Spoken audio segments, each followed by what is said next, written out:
अनेक ते आता सरकारी पत्रकार असतात, काही बेरोजगार पत्रकार असतात.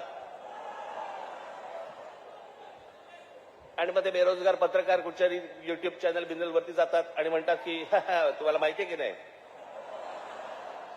ही फडणवीसांनी लिहिलेली स्क्रिप्ट आहे.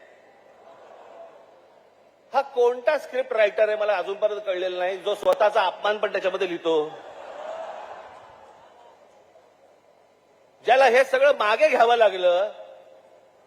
सगळ्यांकडनं दबाव आल्यानंतर मी हे दोन्ही GR मागे घेत आहे, हे स्क्रिप्ट रायटर लिहू शकतो. पण हे काय चालू आहे, हे तुमच्या मनात काहीतरी विष घालवणं सुरू आहे की हे बघा, हे आतून सगळे एक येतं, बघा हे सगळं असं सगळं सुरू आहे. कशाचा कशाला कशाचाही संबंध नाही आहे. कोणाशी माझी मैत्री असो, दुश्मनी असो, काहीही असो, एक गोष्ट निश्चित सांगतो, महाराष्ट्राच्या बाबतीत, मराठी माणसाच्या बाबतीत आणि मराठी भाषेच्या बाबतीत राज ठाकरे कोणाशी तडजोड करणार नाही.